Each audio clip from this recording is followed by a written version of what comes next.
আপনি একটু আসেন, আপনি একটু আমার সাথে আসেন।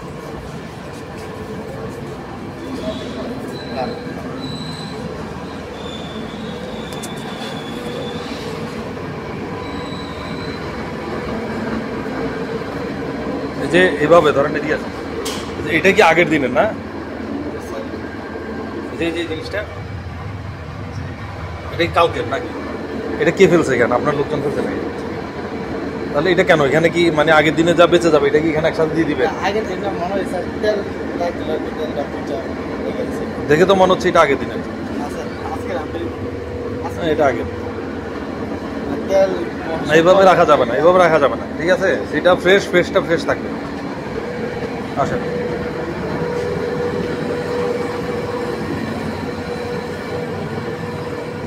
এই যে প্যাকেটগুলাতে কি থাকবে? সবগুলাতে উৎপাদন, মেয়াদ, মূল্য, ওজন এগুলা বাধ্যতামূলক থাকতে হবে।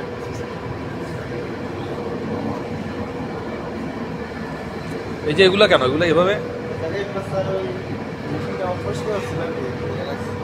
এটা কি এগুলা কি ফেলে দেওয়ার জন্য?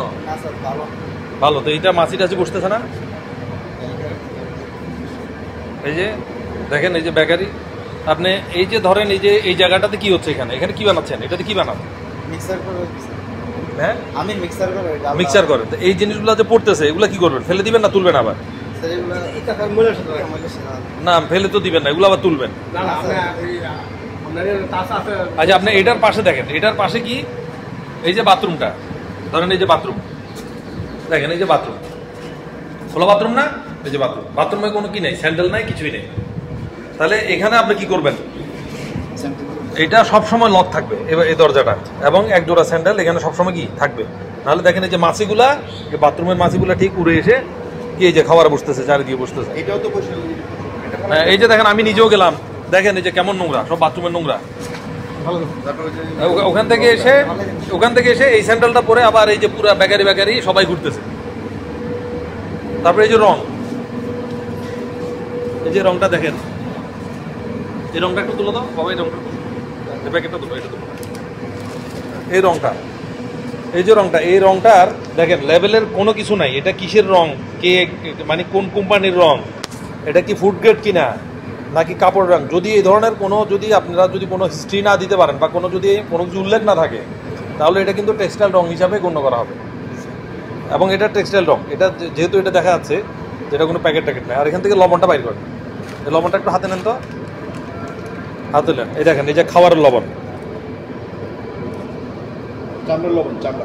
হ্যাঁ এটা, এই যে লবণ আপনারা নিজেরা বাসা লবণ খান না? খান? বলেন তো, সত্যি কথা বলেন তো, এই আমাদের বাসায় যে লবণগুলো খাই এগুলো কি এরকম? এগুলো অনেক সুন্দর না, সাদা, এবং দেখতে কি হয়, ছোট ছোট মিহি আয়োডিনযুক্ত লবণ। এটা হচ্ছে মূলত কিসের লবণ? এটা হচ্ছে যে এই যে ট্যানারি, চামড়া লবণ বলে এটাকে, বস্তা আকারে এটা পাওয়া যায়, বুঝছেন? এটা চামড়া যাতে না পচে এই জন্য এই লবণগুলো ব্যবহার করা হয়। এইসব লবণ ব্যবহার করা যাবে না। আপনারা 10-20 টাকা বাঁচানোর জন্য একেবারে বড় ধরনের ক্ষতি করা যাবে না মানুষের। এগুলা খেলে ক্ষতি হবে। আপনি যদি ভালো লবণ কিনেন তাহলে হয়তো কি হবে, আপনার হয়তো দৈনিক হয়তো 20 টাকা লবণ বেশি লাগবে, 30 টাকা 50 টাকা লাগুক না। আপনি এত বড় বেকারি করছেন, লক্ষ লক্ষ টাকা খরচ করছেন, 20 টাকা বাঁচানোর জন্য আপনি পুরা জিনিসটা কি হয়েছে, মানে দুধের ভিতরে যে 1 ফোঁটা চনা পরে দুধটা নষ্ট হয়ে গেছে পুরা জিনিসটা। এগুলা আমরা যদি ভবিষ্যতে দেখি, এটা কিন্তু আমরা সিলগা লাগবো। ঠিক আছে, আপনার নামটা কি বলেন? হ্যাঁ, নাজমুল। আপনি হচ্ছেন এটার মালিকের কি? মালিকই তো, মালিক। হ্যাঁ, এগুলো ভবিষ্যতে ঠিক করবেন, এটা তো আর কখনো থাকবে না।